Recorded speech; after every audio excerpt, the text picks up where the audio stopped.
Earth is doomed. A devastating force is coming, and we're running out of time.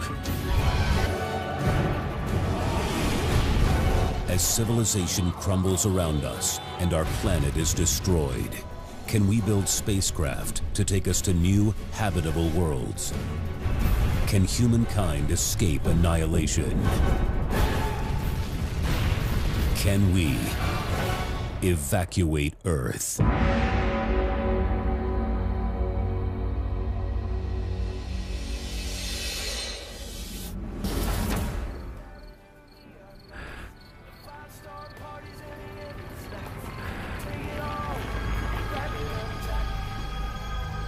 It seems like science fiction. The end of the world, no going back, we have to escape, we have to evacuate Earth. But it's really impossible to say that it will never happen.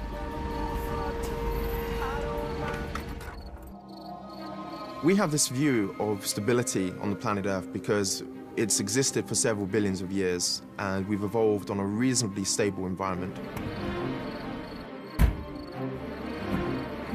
We have small catastrophes all the time, like hurricanes, tornadoes, earthquakes, but in general, the human population continues to grow. This gives us perhaps a false impression about the future.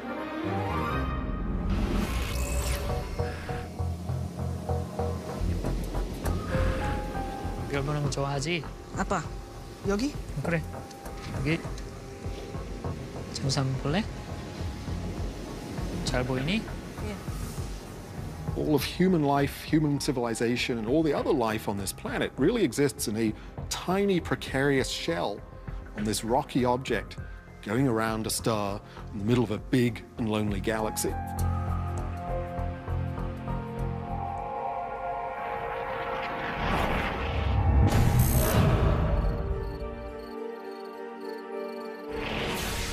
Is that a shooting star?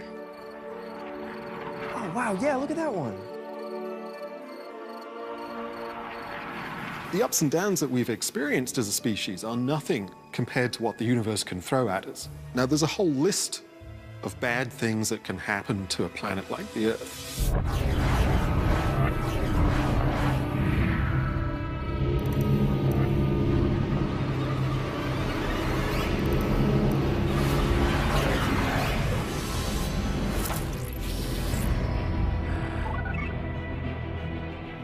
¿Eso está pasando ahora? Sí.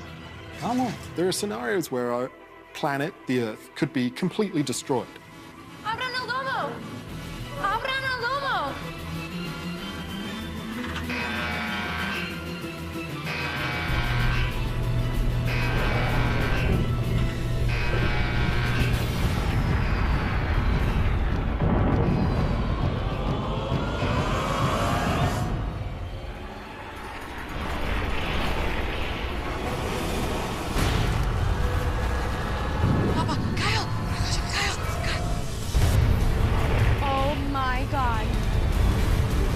Get in the truck. Get in the truck.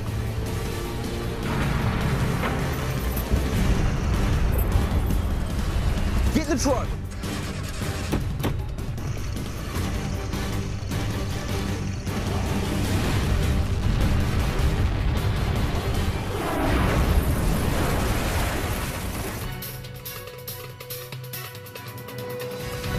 Reports out of cities from Tucson, Arizona to Okayama, Japan describe meteors the size of bowling balls raining down untold destruction.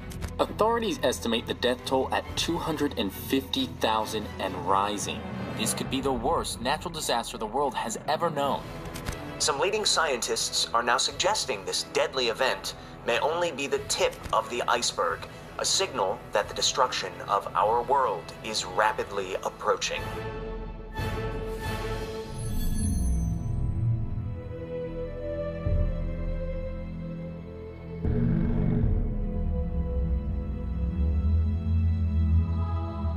If we were suddenly bombarded with a shower of large objects from space, that would be catastrophic for Earth, and it would mean many different things, but none of them are good. Now, there are objects out in the universe that would make the Earth utterly uninhabitable or possibly destroy it forever. These objects could fling comets and asteroids towards us well before they actually reach anywhere close to where we are. So based on all of these unprecedented meteor showers, we would then turn our telescopes in that direction and look intensely to see what was there.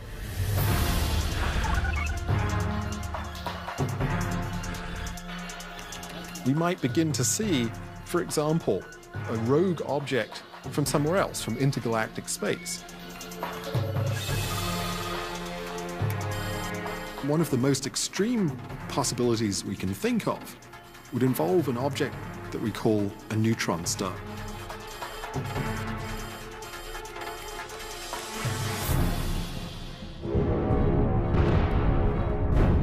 A neutron star is a stellar corpse.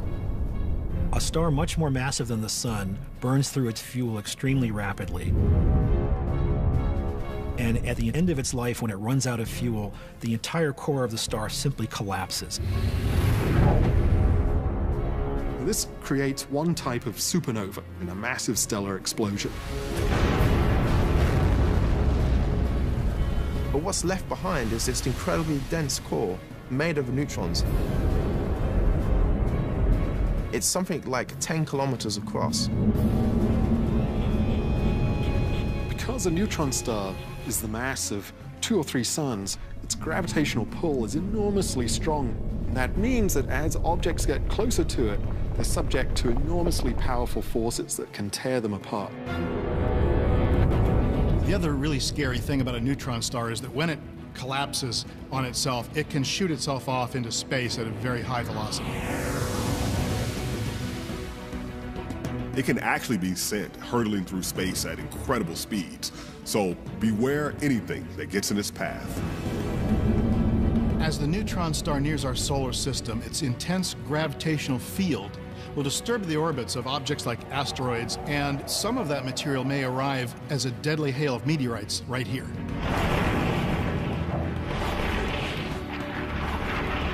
What would happen next? The first thing that the scientists would do is to try to model potential scenarios for the path of this thing into our solar system. If we determine that a neutron star was really headed in our direction, that's very bad news. You can't blow it up, you can't change its direction, you can get out of its way, or you can suffer the horrendous consequences of being destroyed by a neutron star.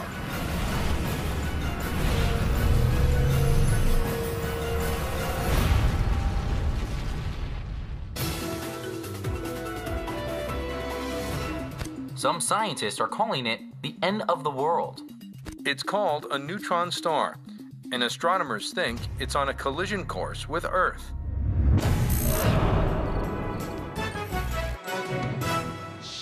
If you're just joining us, we're talking with the University of Oklahoma astrophysicist Lawrence Kellogg. Dr. Kellogg, this whole scenario sounds like something out of a movie. Yes, I suppose it does, but I assure you it's real. Probably the first public response to a report that there was a doomsday device heading towards Earth is people would think, oh, well, Spielberg's making a new movie. This is probably some kind of gimmick he's doing to get everybody interested. Where does this neutron star come from? Some 60,000 years ago, a star at the edge of our galaxy collapsed in a huge explosion. We call it a supernova. Now, the violence of this event catapulted the dead remnants on a journey of thousands of years.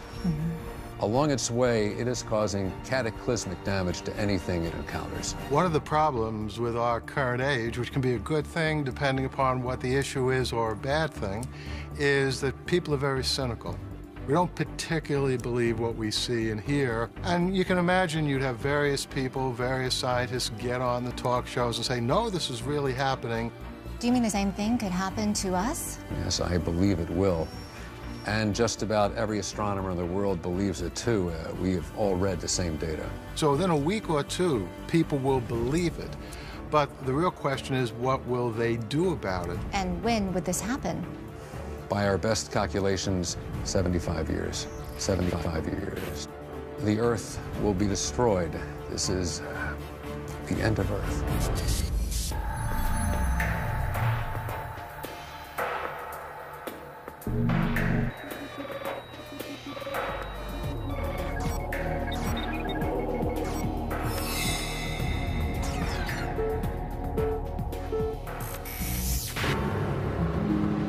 people are faced with impending death, usually they go, one of two ways. They either bond together, right, in hopes of preserving humanity or at least preserving what is human, or they drop out and become hopeless.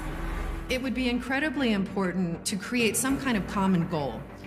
Some focal point that people could kind of bite into and own. If nature throws something at us that is so utterly catastrophic that the Earth would be utterly destroyed, that would compel us, I think, to try to go elsewhere.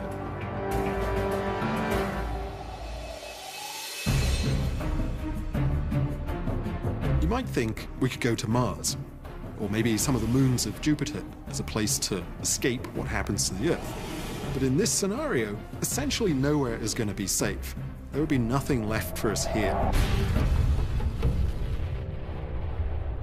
This means that our only real option would be to look for another solar system, to get completely away from this destroyed, decaying wreck of a system that we used to call home. How could we possibly do that? Can we really get 7 billion people off the Earth and take them to some other place where we could survive as a race? It's a tremendously costly thing to do. It would take an enormous number of resources, people, and enterprise to do this. But if you're faced with certain doom, it might be the one thing that you want to do.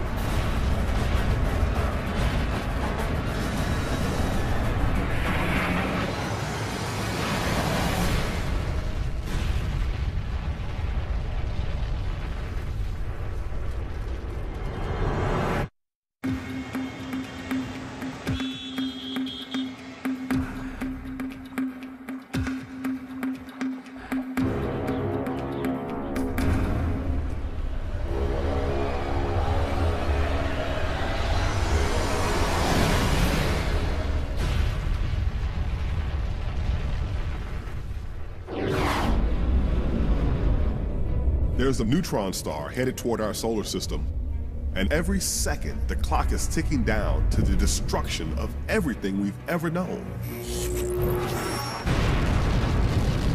In 75 years, the neutron star will arrive, and it will destroy the Earth completely.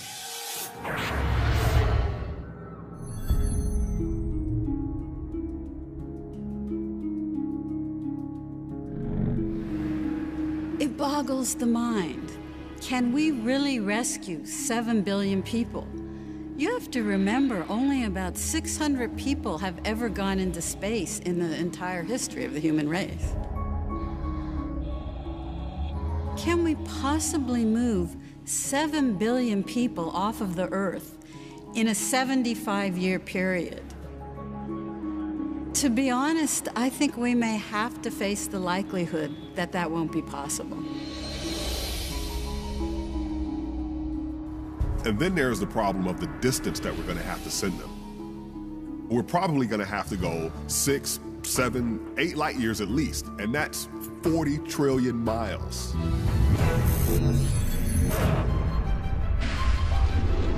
One thing is pretty certain.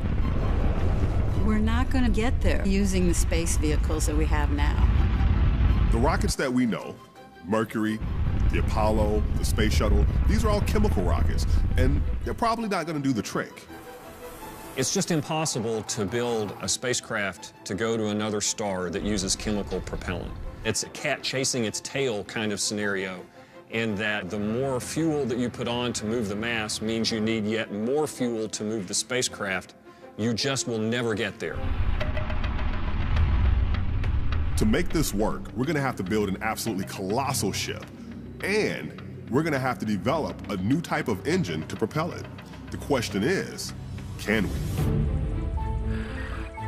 We've got a lot to cover in a short time, so let's go ahead and get started. Here is E0302, the reason we're all here. It's a constant reminder that the clock is ticking. Today we'll be reviewing the initial proposals generated by our working groups in the Evacuation Vessel Division. I've been asked to remind everyone that this briefing, as well as this entire project, is classified. Fortunately, nature gives us lots of ways to go to the stars, and most of these don't involve anything beyond known physics. But the engineering challenges are pretty tremendous. Any plan to build a new space drive comes with great risks. But with the fate of humanity at stake, we're going to have to accept those risks, however great. We've titled the project Horizon, and it represents the cutting edge in spacecraft propulsion technologies. We're going to be looking at a few approaches right now. Plasma.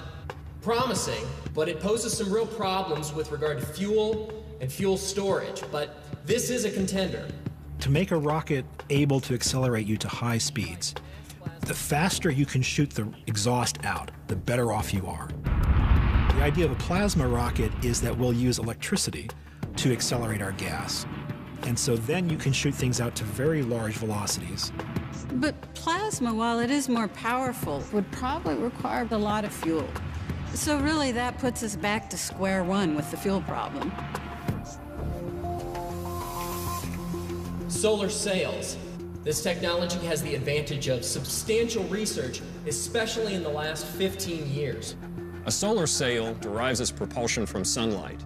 You can't feel it when you're out walking on a sunny day, but the light that's reflecting off of you is pushing on you. There's a polymer fabric that we stretch over a wire frame. When the sail is in low orbit, it functions extremely effectively. The solar intensity strikes the sail, and the momentum is transferred from the photons to the sail, propelling it along, much like the wind blows into a sail and pushes a ship. And we've looked at designs of solar sails that, if they're large enough and lightweight enough, can get to very, very high speeds. But the solar sail has an Achilles heel, and that is it receives its acceleration by radiation pressure from the sunlight from the sun. And as you get farther away from the sun, that radiation pressure gets weaker. The sunlight gets weaker as you move away. It's kind of like driving on a long, lonely highway and there's no gas station suddenly for many, many miles. There's another candidate for an interstellar drive, and this one seems to come straight out of science fiction. Antimatter. Antimatter is the fondest hope of every propulsion engineer for the last 2 decades. Antimatter is kind of the mirror image of matter. It has the same mass as a normal particle, like a proton, an electron, but it has different charge and spin. And what is really interesting is if you bring a matter particle and an antiparticle together, as soon as they interact, they annihilate each other, and this releases enormous amounts of energy.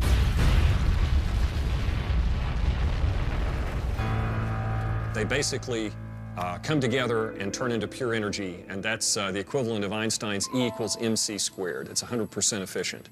And there's no comparison between the antimatter energy storage per pound compared with fossil fuels that we're very familiar with. It's tens of thousands, if not hundreds of thousands times more energetic.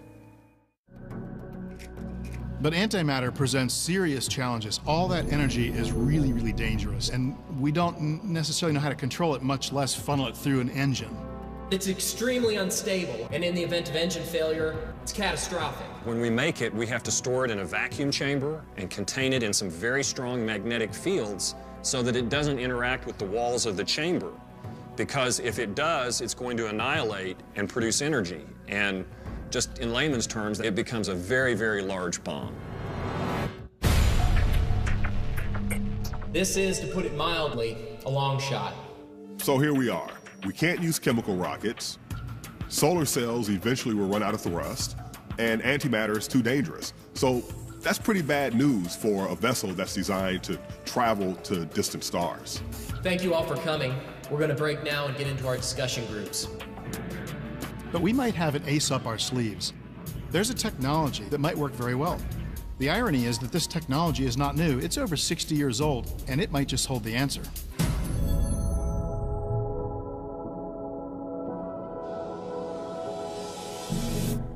Today, whatever you do, wherever you may go, you are a part of atomic warfare. So during the Manhattan Project in the 1940s, there was a physicist, Stanislaw Ulam, and he proposed launching a massive space vehicle that was propelled by nuclear bombs. A number of scientists, including Freeman Dyson, took this concept to the next level, imagining a spacecraft that would be propelled by nuclear explosions. And they called it Project Orion. Orion is really very simple in concept. Imagine that you have a very large spacecraft, and on the back of it, you put big plates with big shock absorbers. And what you do is you take nuclear bombs and you eject them from the spacecraft, and they go some distance behind, perhaps tens or hundreds of meters. They explode, and the blast wave hits this pressure plate. And you set off multiple of these detonations, so it's bang, bang, bang, and the thing gradually starts to move along and accelerates up to a high velocity. The pressure waves propel the spacecraft and move it forward. Orion would get you going really, really fast. In the 1960s, Freeman Dyson and Ted Taylor built a working model of this concept using conventional explosives to propel the model up into the atmosphere. This experiment was called Putt-Putt, and it proved that you could propel a vehicle using conventional explosives. The fastest man-made object now is the Voyager probe, which is going at 0.006 times the speed of light. At that speed, it'll take it tens of thousands of years to reach another star. But with Project Orion, we can go much faster. Studies that have been done show that if you were to detonate a bomb behind it once every 3 seconds for 10 days, you would get up to a significant fraction of the speed of light. The reason that the research really stopped were the nuclear test ban treaties. We shall not regret that we have made this clear national commitment to the cause of man's survival. Which were a good thing. They basically stopped us from setting off nuclear bombs in the atmosphere. Theoretically, we could just pick up the research that's been done on the Orion system from when it was being conducted in the 60s.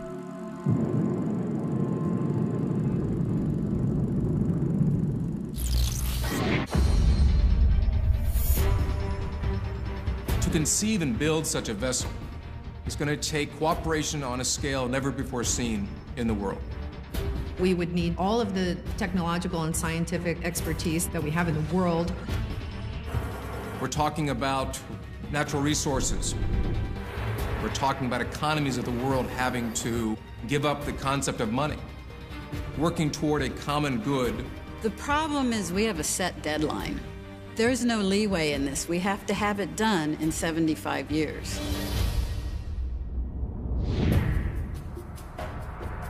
I think if people were to be faced with some kind of real threat to their existence, you'd see a lot of different kinds of reactions. News.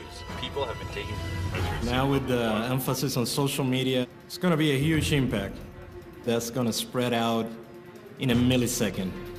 I think that you would have people who would look to religious groups and religious organizations for answers. I think you'd also see quite an increase in rates of suicide. The world is going to end.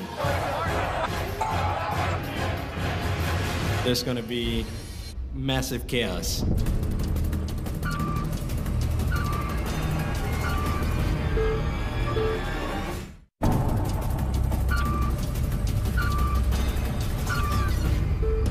The clock is ticking down. We have 70 years or less to evacuate the Earth and avoid being destroyed by the neutron star. And what we've decided is that we're essentially going to build an escape vessel, a lifeboat for the human race.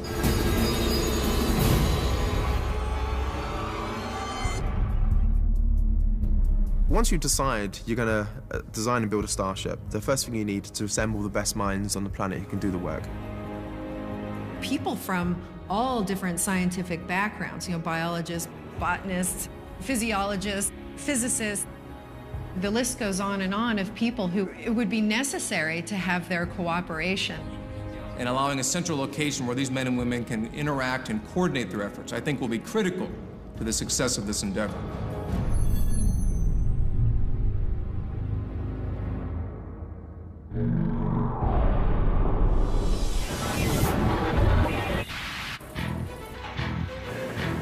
They're calling it the Horizon Project, and we've been granted exclusive access to show you this sprawling compound as it arises from the soil here in Florida.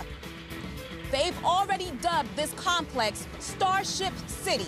In a few months, this site will be secured by the military, and the fight to save humankind will begin.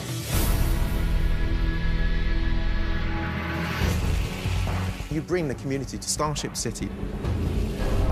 You bring all of your scientists and engineers there. And then you start to do design work. They need to have homes to live in. And it's not just them, it's their families, because they have wives or husbands and children which might come with them.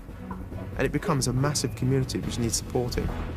And they basically will be living at Starship City, if you will, for the duration of the production of this vehicle. And they might be there essentially for the rest of their lives, because this is a long-term project.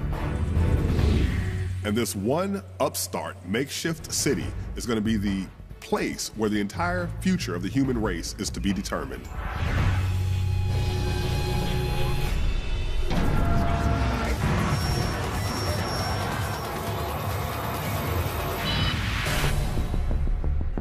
Now, the first order of business at Starship City will be to figure out how to actually build the Orion and make it work. Developing something like Orion is going to have several challenges.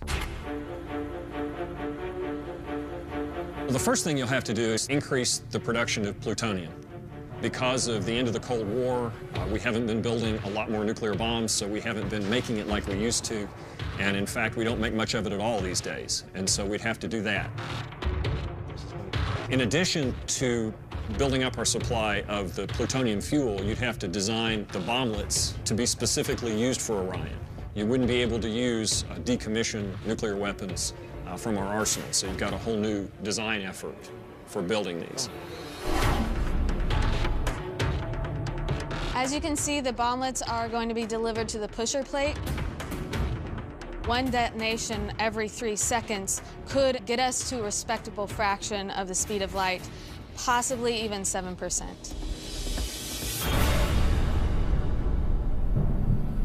So while we're perfecting the propulsion system, the next question will be, what exactly is it pushing? How big will it be? And what conditions will we need inside of it to prepare for the passengers? One of the critical environmental elements that we're going to have to provide is one that we take for granted here on Earth, and that's gravity. Gravity is an organizing principle for all large animals and plants, so we are structured in terms of our entire physiology and anatomy based on coping with gravity. When you go into space, if you don't have gravity, one of the first things that starts to happen is that the bones in your body suffer calcium decay. Your muscles start to atrophy. Other things happen to your physiology. If you ever see guys that have come down from the International Space Station that have been in space for 3 months, when they get out of their capsule, they have to be supported. They literally will fall down. They're so weak. Now we're talking about an entire lifetime spent in zero gravity. And so there's a whole host of problems. Number one will be the fact that I'm not sure if we can actually have men and women produce children in this environment. The reproductive system relies on gravity. Every animal that has a bone system internally, that system would not evolve a proper way if it was done totally in a gravitational-free world. So if you were thinking about procreating in space, those offspring will have a difficult developmental time unless there's an artificial gravity that's created. We don't even know what a body that grew in zero gravity from infancy or even from in the womb would look like. Would it operate like ours? Would it even be feasible to give birth in interstellar space? We have to assume that we will be raising at least several generations of humanity in space. And this is something that's never been done before. Fortunately, there are fairly easy ways to simulate the effects of gravity, and one of those is through rotation. Where you take the entire vehicle, slowly spin it around, and you create gravity through centrifugal force.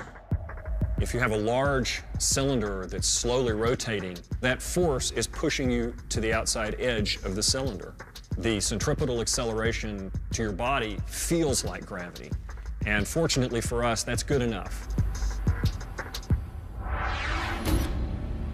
If a spinning cylinder is the way to go, then the question is, how big can we build it? Because that determines how many people we can fit inside. Well, the answer is pretty big. And this is where we can start talking about something called an O'Neill cylinder. Gerard O'Neill is a professor of physics at Princeton University who postulated the design for a space colony where people would live on the inside surface of a rotating cylinder to produce artificial gravity. This has all been simulated in computers, and we're fairly confident that this cylinder will maintain its pressure.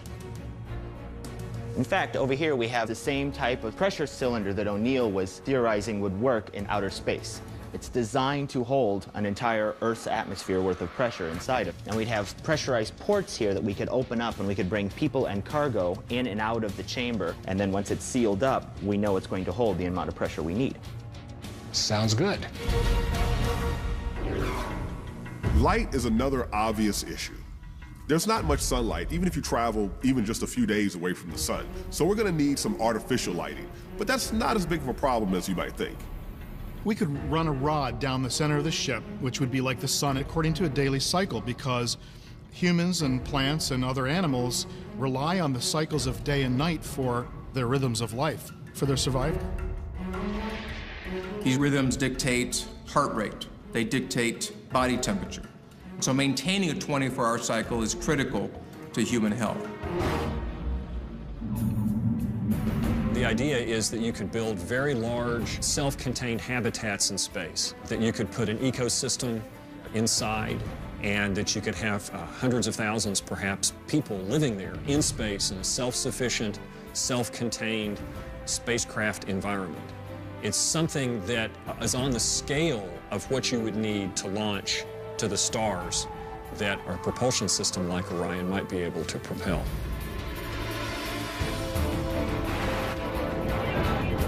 They're calling it the Ark. It will be a cylinder, 15 miles long and 2 miles across.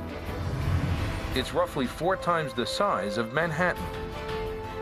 Scientists at Starship City say that the ship may hold up to 250,000 people, but no scientist or government official is answering the next question, and that is, who gets to go?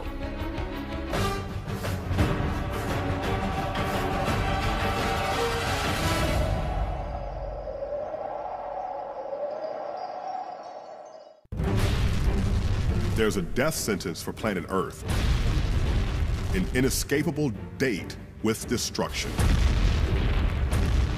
Humanity mounts a desperate effort to escape the only home we've ever known. We must build a vast ship and fly it to the stars.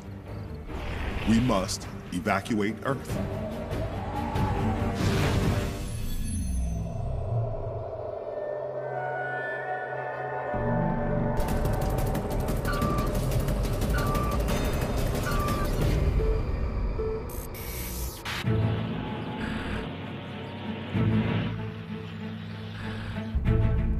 There's a bitter pill to swallow here, and that is we're never going to be able to build a ship or a set of ships that can transport 7 billion people off the Earth, and we certainly won't be able to do it in time.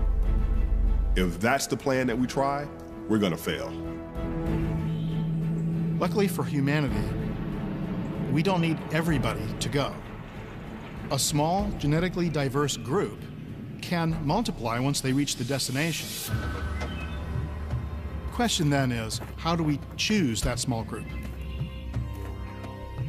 Who gets to go, to me, is the big question. How do we select the people who get to go on this escape trip, if you will?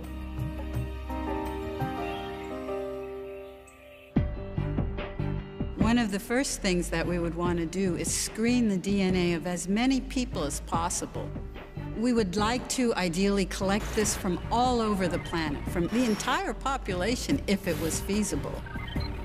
What this would do is give us a snapshot of the human race at this point in time. You're looking at essentially a founding group of people, human beings, on some distant planet. So the first thing you really want to consider is their survivability, which a genetic profile will at least give you a clue to.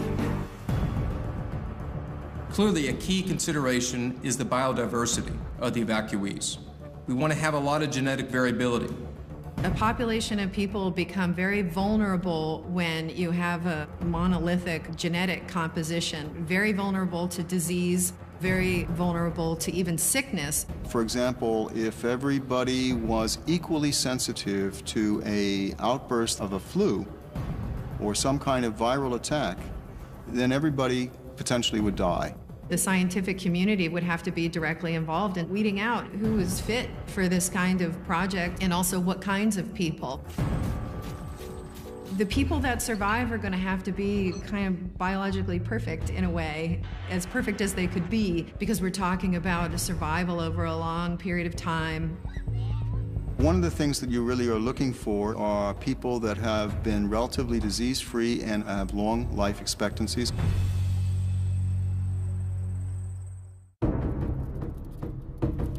You certainly don't want to have somebody on a spaceship who is diagnosed genetically as, for example, being a schizophrenic, or somebody that is a danger to the rest of the population on the spaceship.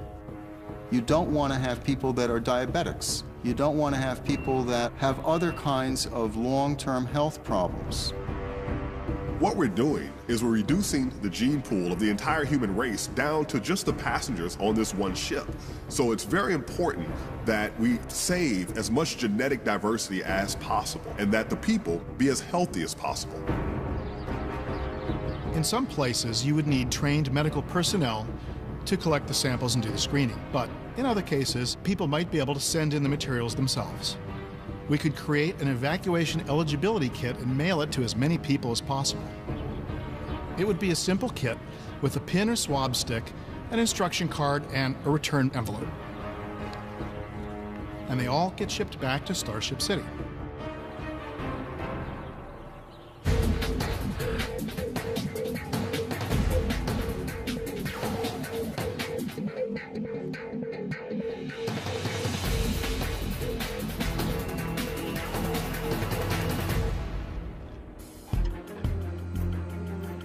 Once they get back to the laboratory, these samples will be screened. How does this work? We can sequence the entire genome of any human being now for just a few $1,000s, amazingly enough. We could say that somebody has a risk factor for certain cancers. We know there are certain cancer genes. We know there are certain blood disease genes. We could screen for these diseases very, very easily. And the more genetic information we have in the next few years, the more we can screen for this. You would want people that are relatively genetically predisposed to surviving under different environments. If I were to choose people with long-term survival skills, with minimum amounts of resources, I would take Inuits from Greenland or northern Canada because they've lived in very, very harsh environments for thousands of years. Those kinds of survival skills are very, very, very critical. Genetics aren't the only criteria for getting into this group. There are certain skill sets that will be required. First of all, you need a crew to fly the ship and to maintain all of its various subsystems. Doctors, engineers, pilots, scientists, medical technicians, medical researchers, although we'll probably make those determinations further down the road.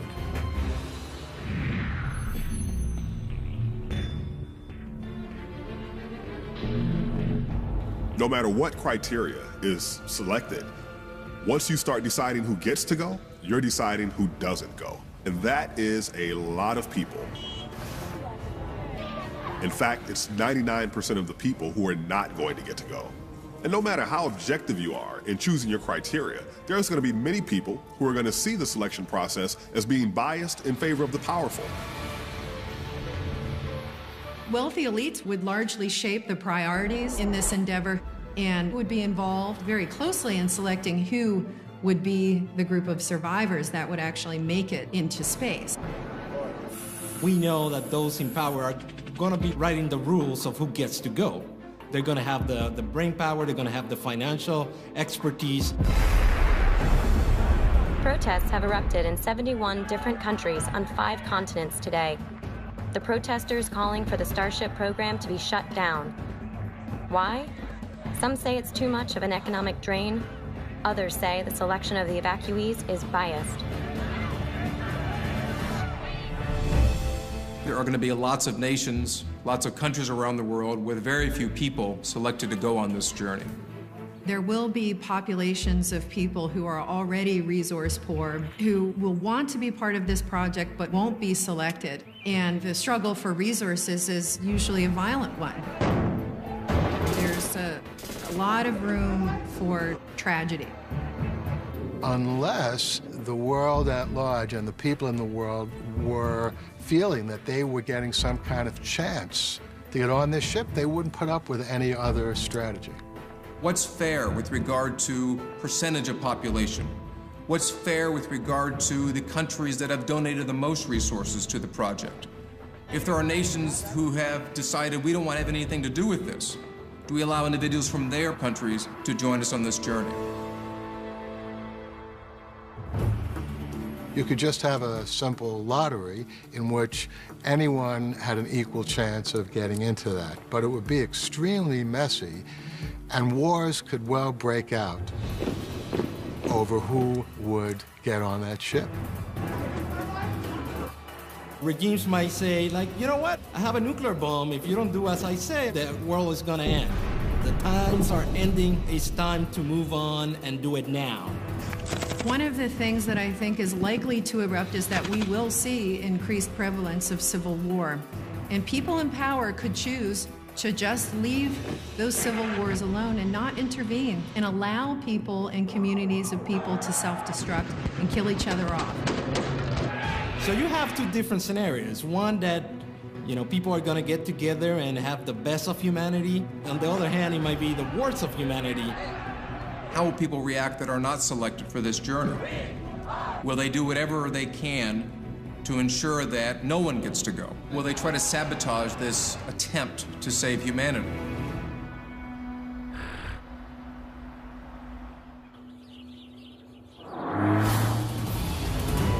In threat of a catastrophe of this magnitude, I think that there would be a real risk of kind of a formation of cults or fundamentalist groups that would want to sabotage such a project. You have entered a restricted area. Stop your vehicle now. There are certainly stories in the Bible and in other religions about humanity being wiped out periodically throughout human history. Some will see this as another sign of that type of event. And so we're going to have to protect against those who want to sabotage this journey. The Starship City perimeter has been armed with landmines. Your vehicle will be destroyed.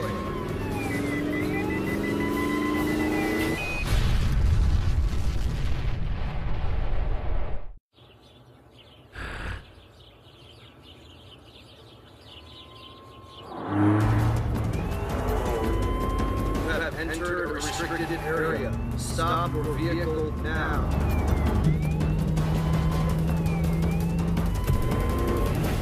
Starship City perimeter has been armed with landmines.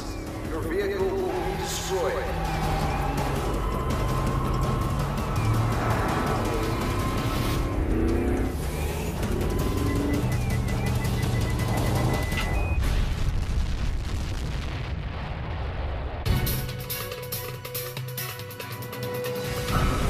According to a spokeswoman for the Horizon Project, damage from over 30 terrorist attacks has caused grave delays to the program, which is already struggling against a tight deadline. The Horizon Project suffered a new kind of setback today when 45 scientists working in Starship City left for what can only be described as the competition. Another evacuation ship has been secretly developed by a consortium of super wealthy individuals looking for their own ticket off the planet.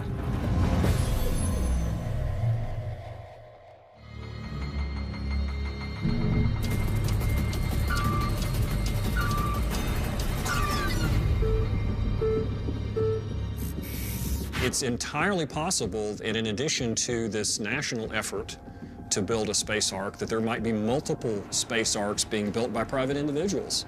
There's no reason it couldn't happen. It's just money. What you might have is some of the very rich people like Bill Gates and Richard Branson, who already own multi-billion-dollar companies, may decide to come together and try and build their own spacecraft. And now now we continue our conversation with billionaire technologist William Jeffers. Doesn't a lifeboat full of billionaires seem like an insult to humanity's survival? Well, Katie, I look at it differently. Why should the government decide who evacuates the Earth? Now, this evacuation is going to be a huge undertaking. The resources of successful individuals are going to build that ship, which we've named Savior 1. Why shouldn't they be allowed to get on it? There's a growing effort in commercial space by private individuals who want to see space developed. A lot of people don't realize that a lot of the rocket launches that happen every year are not NASA rockets.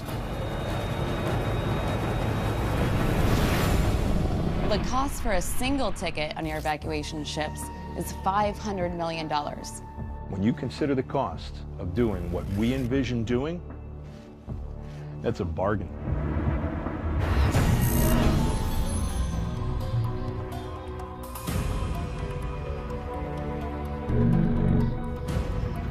Once we know that our system is doomed, we have to begin looking for other solar systems with planets that could support us. We believe there must be other planets out there like ours. This was something that was only a philosophical statement 20 years ago. Now we suspect that there are many places like the Earth out there. The only question is when we'll find them and how close the nearest one will be.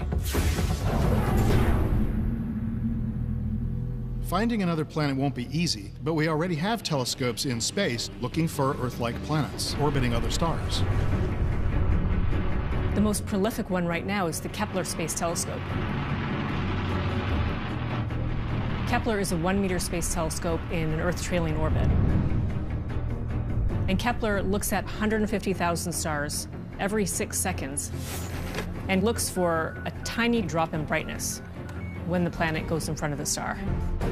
That dip in the light intensity is essentially a very small eclipse. Every so often, by chance, a planet may pass between us and its parent star. In doing so, it blocks a tiny bit of the light from that star. If we monitor the star, we can actually see that change in light coming from the star, and it tells us that there is a planet there. Kepler now has 2,000 candidate planets. It has planets that are the size of the Earth and smaller. That's potentially a lot of new homes, but the problem is that Kepler's targets are very far away.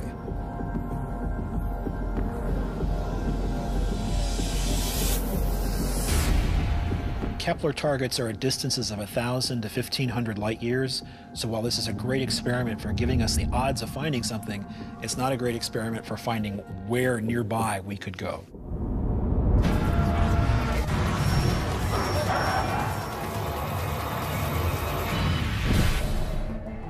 Finding a planet nearby is essential. The longer that we spend on the spaceship, the more that can go wrong, and the more danger and threat there is to the survival of the species.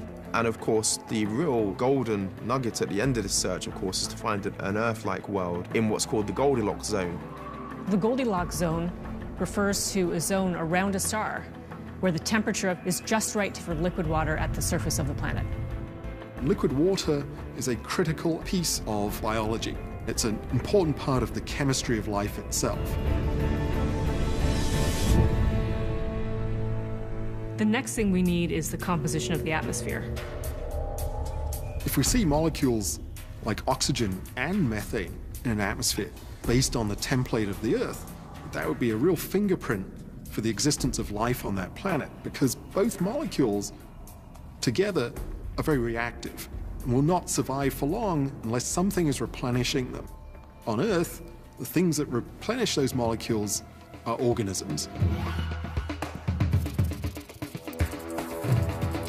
And even if we did find a planet that was in the habitable zone of its parent star, it had the right temperature, it had the right surface gravity, and maybe even a thriving biosphere, there's still going to be a lot of unknowns that could kill any newcomer. One big one, for example, is wind speed. You know, as humans, we can barely function in 50-mile-per-hour winds. Some planets may have winds upwards of 200 miles per hour all the time. We could get there and discover that the things we thought pointed towards a nice temperate environment, you're actually wrong. Maybe it's a planet of crazy chemistry and strange volcanism that's completely uninhabitable. I would be personally concerned that we get to the planet and there are poisonous gases that we're not aware of. So really knowing the composition of the planet in a lot of detail is not going to be possible until we get there. The very best thing we can hope to do from a distance is to make an informed guess about which planets may or may not harbor life, may or may not have an environment that would be suitable for us.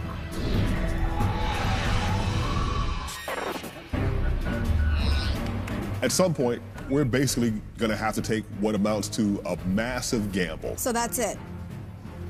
Does anybody have any reservations about recommending this? We're just going to have to trust our instruments, trust our measurements, and just select the location and just go.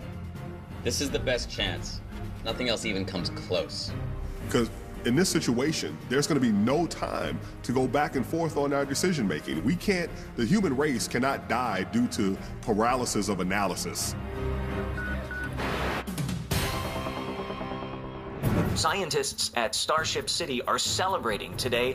They have found humanity's next home. The planet has oxygen in its atmosphere, and researchers believe there's already plant life. It's circling a sun known as Barnard's star, a little less than 6 light years away, which means it would take about 80 to 100 years to get there by present calculations. Its name is Barnard C352, but researchers have already renamed it Earth 2.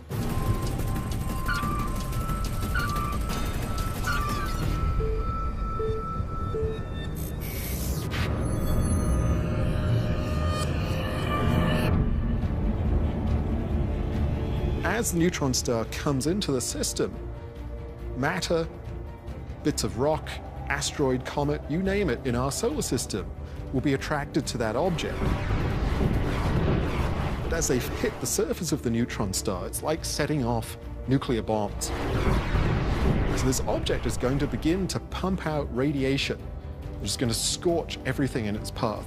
So we can find ourselves in a situation where as this neutron star approaches us, the radiation from the neutron star would be digging through the Earth's atmosphere and digging a hole in the atmosphere. And if we find ourselves in this case where the beam coming from the neutron star sweep by the planet Earth, God help us.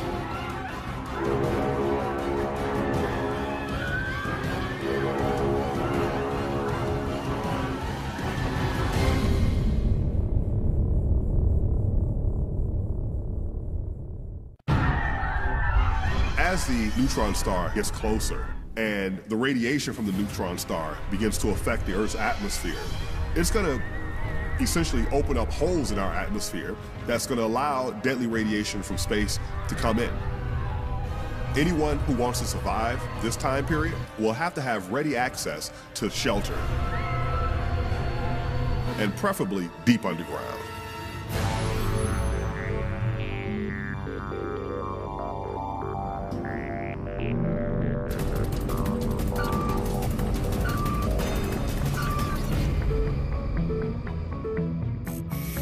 As the neutron star gets closer and more calamities happen, there's going to be a growing disparity in the quality of life between people in the industrialized world and people elsewhere, where nobody's looking out for them and providing shelters and things like that. They're going to pull them through this.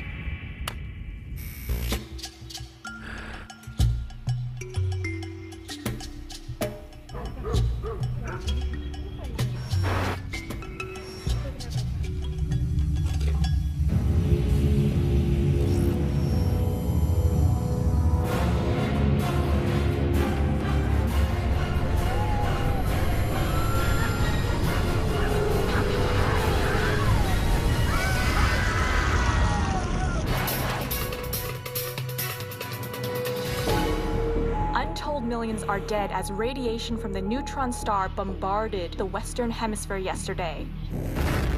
Experts say direct exposure to the radiation was worse than the radiation at ground zero of the Hiroshima bomb.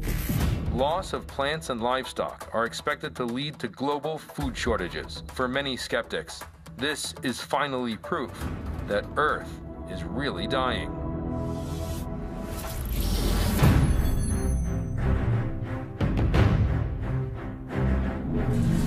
even with this radiation raining down on us, we're not going to be able to let up on our construction effort for even a moment. The very survival of our species depends on it. Most people think of launching a spaceship as a rocket that goes up in one piece and reaches orbit. Well, for something as big as this, that's not going to work. But luckily, there are other ways to build a spaceship. It really makes a lot more sense to put it together in pieces and parts and launch those into space and assemble them there. On the ground, you're subjected to the forces of weather. You have the Earth's gravity. When you launch something on a rocket to go to space, you're traveling through the atmosphere. You've got the atmospheric pressures, you've got the wind dynamics, you've got all these stresses on it. When you get out into space where you don't have weather, you don't have the Earth's gravity, you don't have to put as much mass and waste time designing it for two environments. The environment for transit through the atmosphere and then space. You just can concentrate on what it's going to take to keep it in space. The idea of building something so complex and so enormous in space might come across as a bit overwhelming, but the truth is, we've already done something like this. We have experience taking modules and components built in the United States, built in Russia, built in Japan, built in Europe, launching them on several different types of rockets, getting them in the same orbit so they can do a rendezvous together, and actually assemble them in space to form the International Space Station, the ISS, which is up there now. That's one of the useful things of the International Space Station. It's given us the knowledge of how to assemble structures in orbit. Is it a challenge? Well, certainly. We have done it once before, not on this scale. We probably won't be able to build the entire ship at Starship City. What we're going to have to do is we're going to have to distribute the manufacturing all around the world, creating what is essentially a global assembly line. And that probably is the only chance we have of meeting our deadline.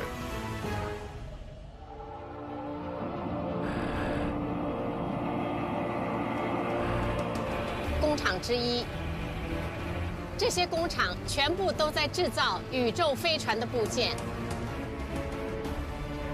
And this would not just be a few hundred pieces. 其中有23个工厂在中国。 We're talking millions of pieces.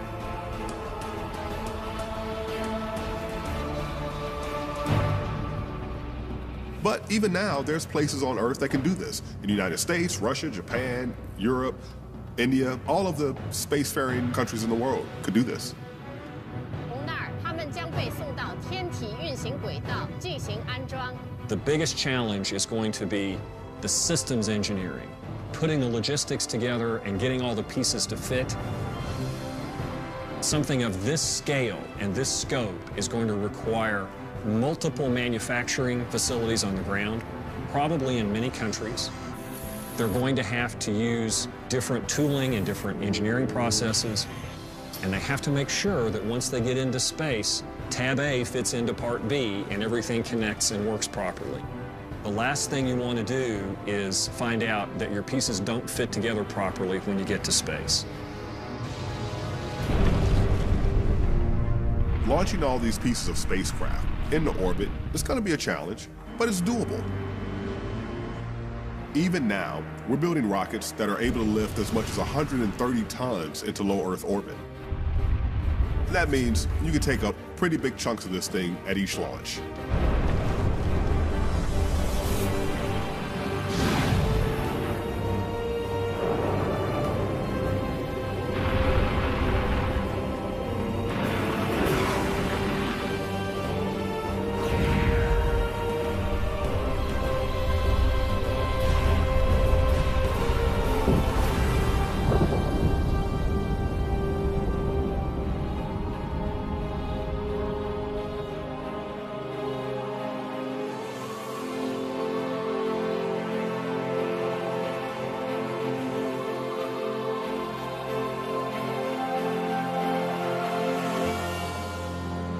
Now, even if we are able to get these pieces up into orbit for assembly, the real work is just beginning.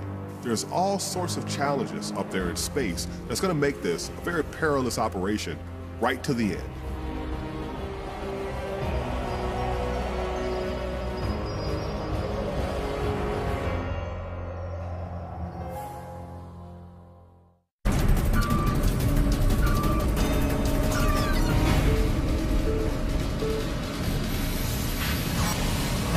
This is the latest report from Starship City. In spite of recent setbacks, projections indicate that the Ark might be finished on time. With over 150 launches a week, the Horizon project is sending more than 4,000 tons of supplies, instruments, and parts to the giant ship. At 15 miles long and 2 miles wide, the ship still requires millions of tons of soil and millions of gallons of water, and all supplies need to be carried to orbit, 260 miles above the Earth.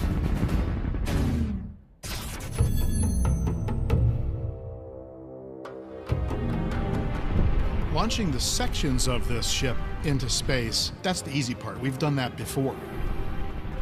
But even with the most advanced robotics that we have, assembling those things into a starship is something that's going to require human coordination of a huge scale.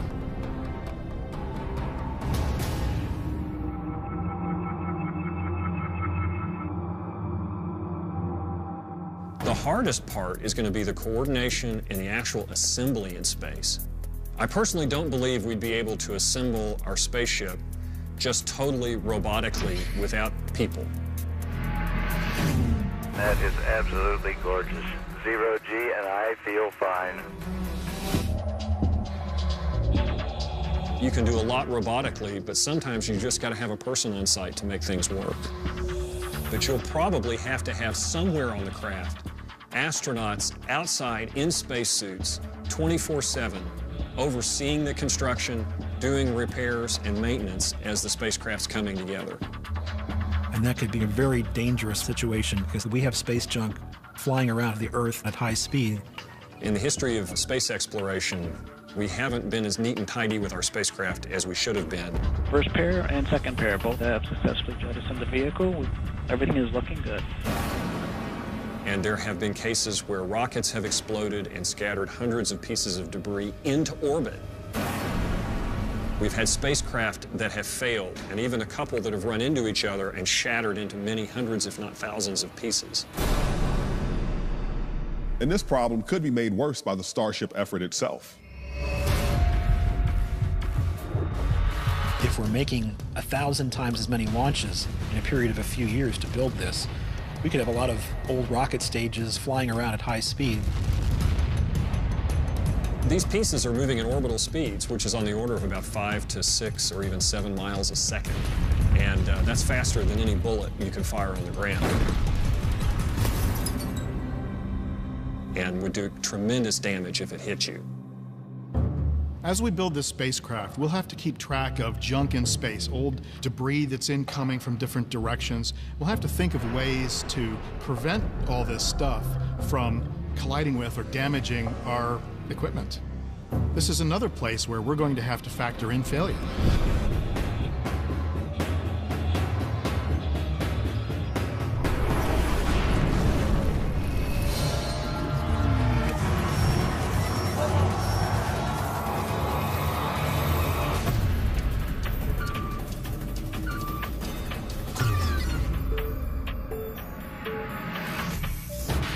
Up to this point, we've been suffering through the secondary effects of the neutron star, the radiation, projectiles, but now, as a neutron star nears the edge of our solar system, that's the beginning of the end. We could alter our orbit. Our orbit could become more elliptical. This would mean that our experience of seasons would become radically different.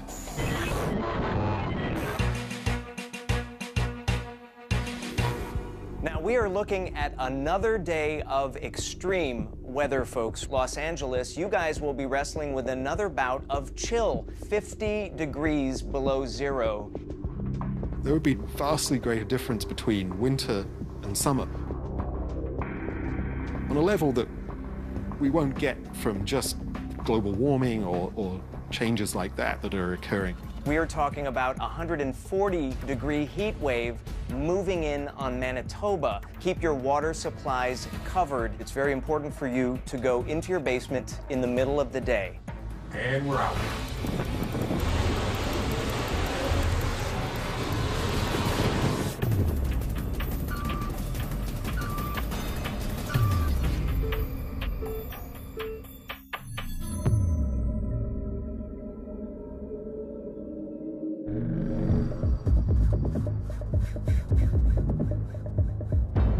It's human nature to fight for survival, so there will undoubtedly be other groups of people who will build their own ships and try to ensure their own survival.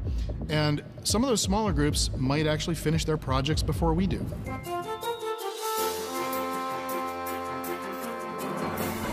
It's less than 20 minutes now before Savior 1, the evacuation ship created by the late billionaire Bill Jeffers Sr., will launch. The list of 512 evacuees on board reads like a who's who of the super wealthy and globally famous.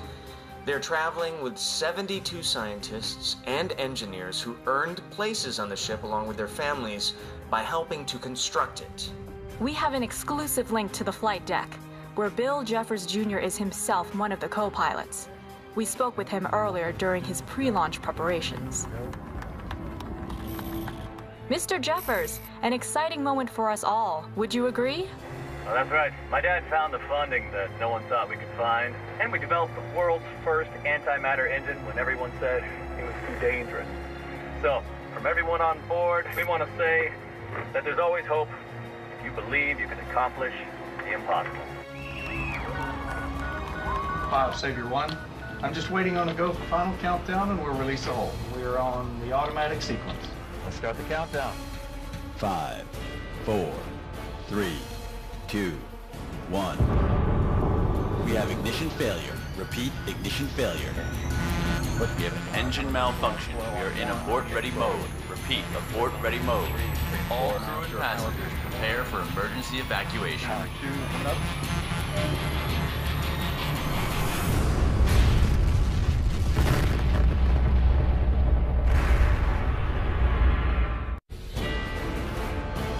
We're on the automatic sequence. Let's start the countdown. 5, 4, 3, 2, 1. We have ignition failure. Repeat, ignition failure. I don't know, we won't flow. We have engine malfunction. We have an engine malfunction. 3 and 4. Master. All crew and passengers prepare for emergency evacuation. 2 coming up.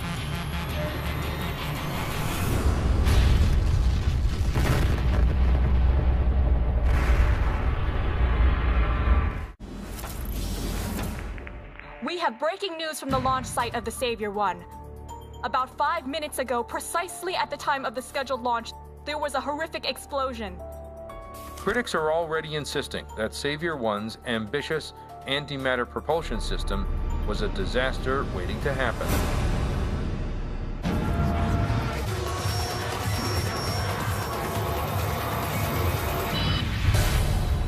The thing you have to remember about storing antimatter is it can't come into contact with any matter. So you need to pump all the air out of your container, and you need to put a magnetic field in there in order to trap these charged particles so that they don't touch the sides of the container. A storage failure, in this case, is basically a big explosion. Now, the telemetry is still coming in, and the investigation is still ongoing, but it does seem that the ignition chamber was properly fueled for launch. The problem came when the first ignition attempt failed. The onboard computer released a second load of antimatter into the chamber. That was twice the charge, so when the ignition did fire, the containment housing couldn't hold it, and it caused a crack in the vacuum seal, and that's what allowed air into the chamber. We all know what happened.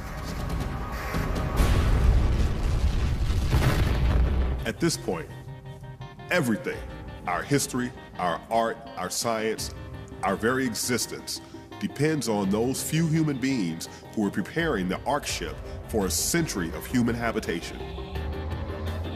and there's only a handful of years left to get it right.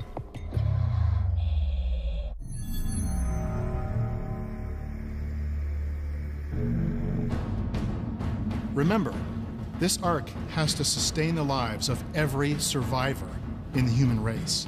So it's going to need to be supplied with everything they're going to need for decades on their journey.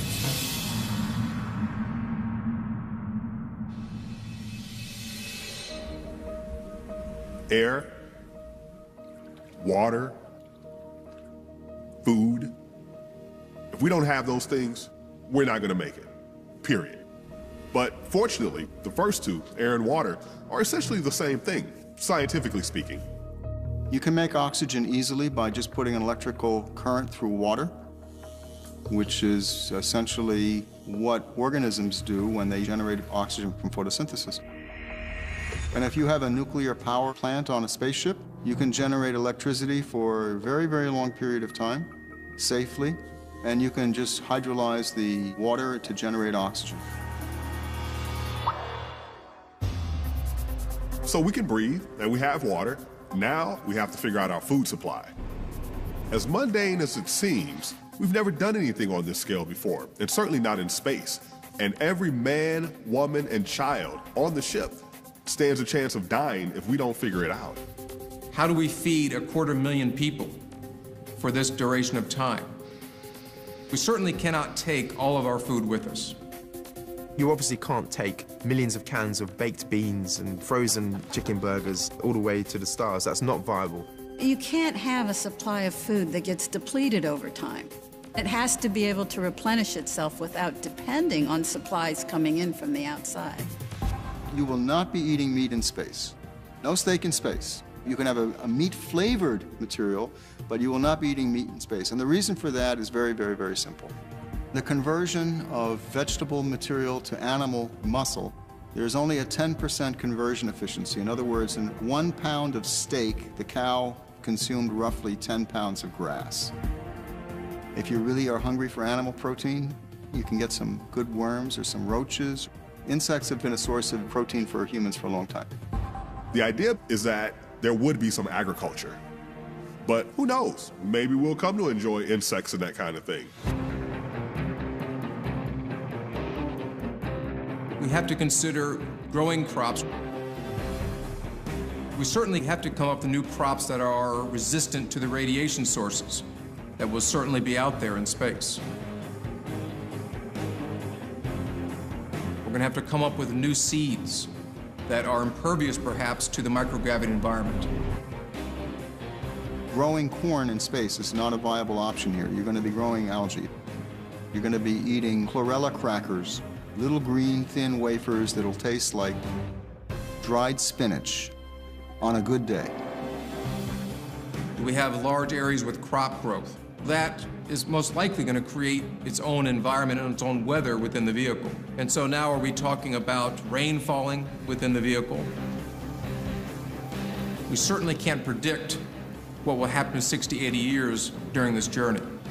So all these technologies we'll have to test here on Earth.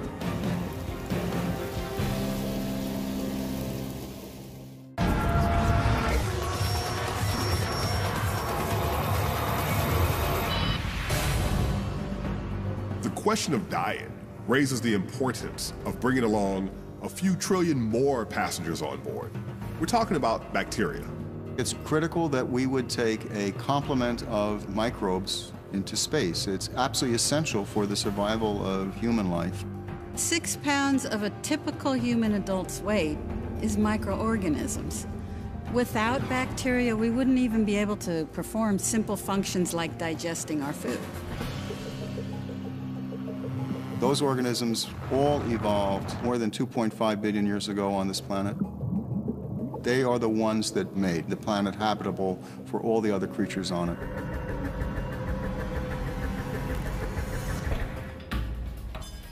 One big advantage to bacteria is that they travel well. To take bacteria in space is quite easy, actually. You can take bacteria in very, very small vials, and they're stored in liquid nitrogen or some other very, very cold fluid. It's just like storing sperm in a sperm bank.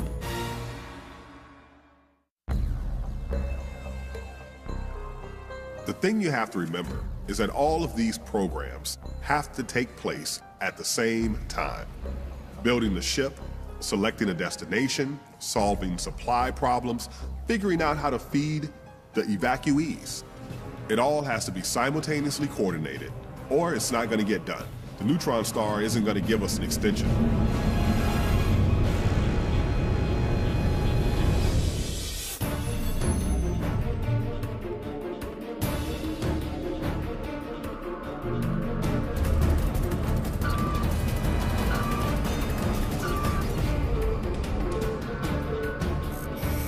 As the end draws near, we'll begin to see signs of our ultimate fate. When the neutron star reaches the outer planets of our solar system, that's when the fireworks really begin. It's beginning. Look. The F ring is going to go first, and then the A ring, and then Cassini.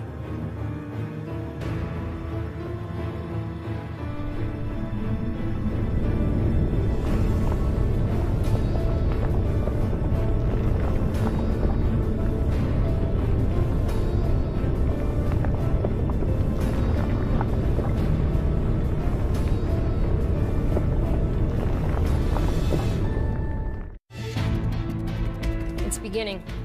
Look. The F ring is going to go first, and then the A ring, and then Cassini.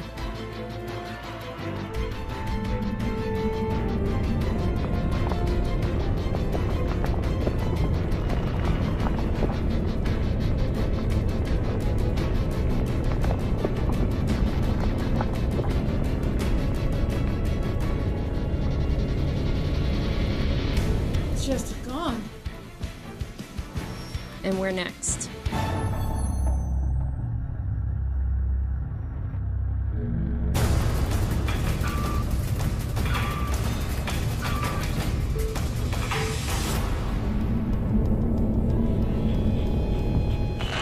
Now, humanity's only hope lies with the Horizon Project's Space Ark. Shuttlecrafts will transport the evacuees to the ship in orbit. We've got our tens of thousands of individuals, and we've got their food and water and air to breathe. At this point, I think we would definitely want to board our craft. We're going to want to leave the planet. It'll be an interesting challenge to keep the passengers and crew positive, especially in the early going. Today, after 6 months of technical and physical fitness training, the civilian men and women who have been chosen to leave the planet are now getting ready to evacuate Earth. Today will be their last chance to say goodbye to their friends and loved ones they'll soon leave behind. The people that start off on the mission, possibly they're going to suffer from depression because the realization that their home world has been destroyed. There will be friends, loved ones, places left behind, never to be seen again, and that's got to hurt everyone. We're so lucky to be one of the few thousand intact families going. How could we not do it? It's the only choice we have. Once they pass through those doors, they'll be processed for boarding. Then a final medical examination before making their way onto one of 100 launch shuttles that will take them to the Ark ship. For the first time, humans will be leaving their home. They'll be traveling for 60, 80, 100 years perhaps, in a large vessel with 250,000 people aboard. They've left behind perhaps family members. They've left behind places they grew up. I think it's very important that we maintain a family structure during this journey, that we allow individuals to form a home, if you will. The Ark ship's piloting crew has already been on board for weeks awaiting the passengers, who will acclimate 6 to 18 months before the ship departs.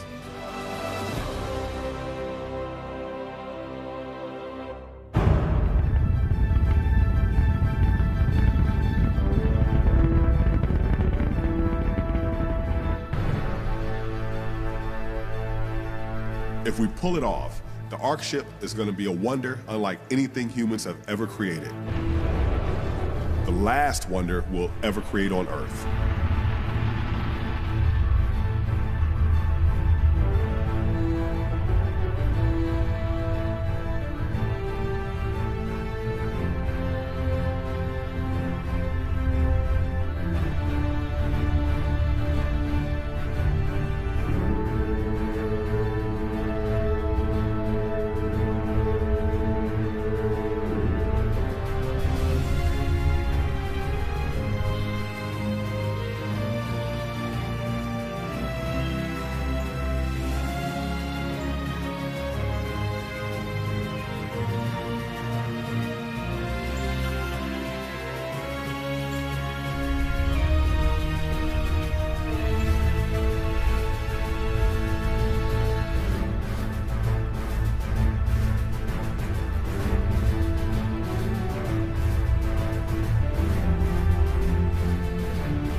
we're on the assumption that people are going to behave. But we have to be certain that we have some laws, that we have some rules, that we have a structure. I think what would worry me the most is just the social cohesion of the group. Will they stay on task, or will they rebel and try to do something different, to turn the ship around, to give up, keeping people directed towards their goal all that time, not breaking up into factions on board the ship, not killing each other. The same problem we have in a city or in adjacent countries. That's what we've got to master. Clearly, we will have individuals from multiple countries. Who's to say that the hatred and the problems that we have here on Earth will not befall us on this journey? We have to be very careful to avoid cliques or groups of individuals who are separating themselves from the rest of the population. Think of a high school clique that you may have been in. So I think one of the key considerations will be to try to minimize these cliques and these subgroup formations during the journey. The obvious thing you need is governance. What's the laws that you take with you? Is it the Constitution of the United States? Is it the United Nations? What kind of political structure do you have on board? Do you want a democracy?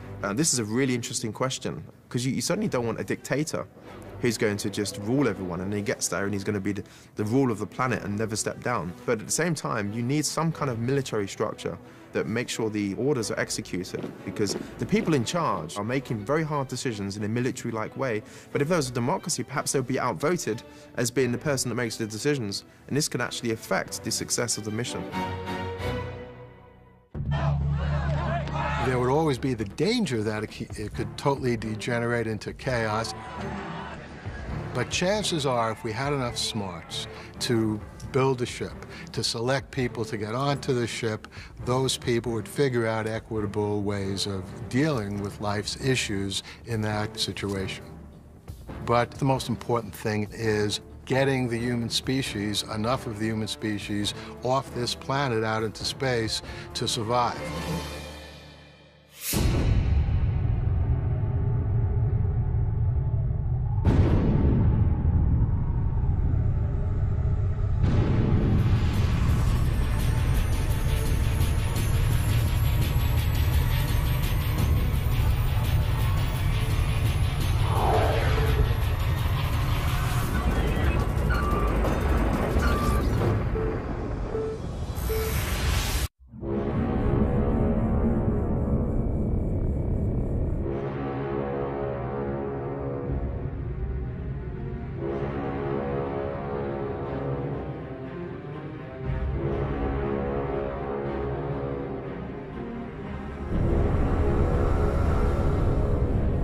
As a neutron star approaches the Earth, there are two things that are going to happen.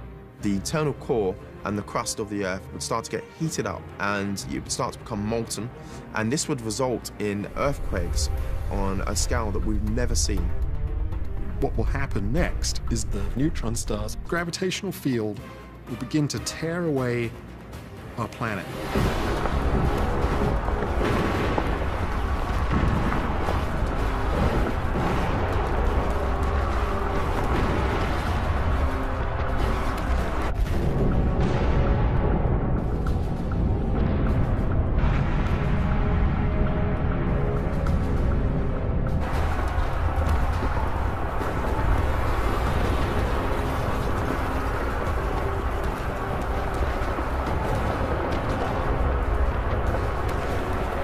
Once the Earth's atmosphere, the Earth's oceans, and the Earth's crust start to become perturbed, it's going to kill people pretty quickly.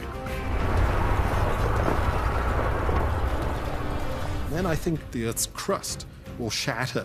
The hot interior of the planet will essentially spill out into the vacuum of space.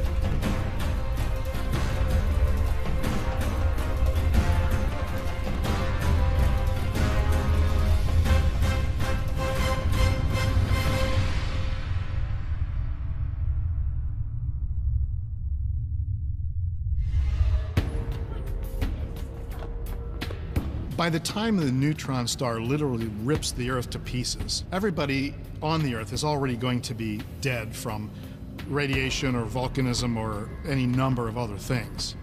So there won't be anybody there to witness this event, except for the people, of course, on the Ark.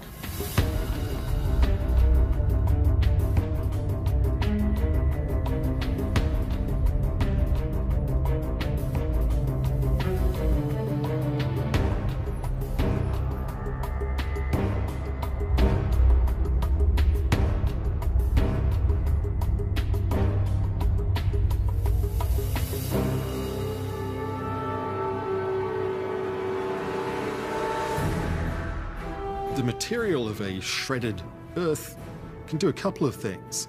It may fall straight onto the neutron star and result in colossal explosions. It's also possible that it would enter into an orbit around the neutron star as a ring.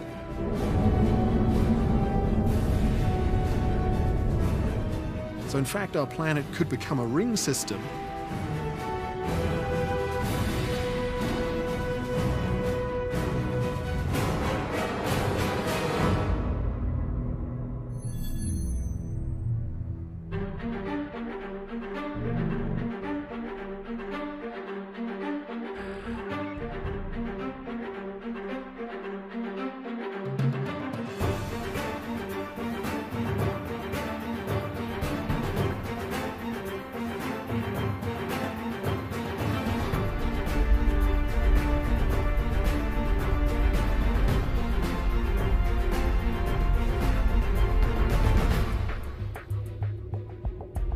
Who's going to be there when we arrive? The human life expectancy currently is about 70 years. So by the time we reach the distant planet that is our target, chances are most of the original people who got on the Ark ship aren't going to be around. Clearly, those who were in their 50s and 60s when the journey began won't make it. Most likely to be the younger children. You can imagine that being a very emotional experience because they know they've reached the end of their long journey and they were successful, but in some ways they've only started it. Imagine the flood of emotions that these people are going to feel the first time they see the surface of this planet. But now they're tasked with doing something that's even more immense. Now they have to go down to this planet and rebuild human civilization on a new world.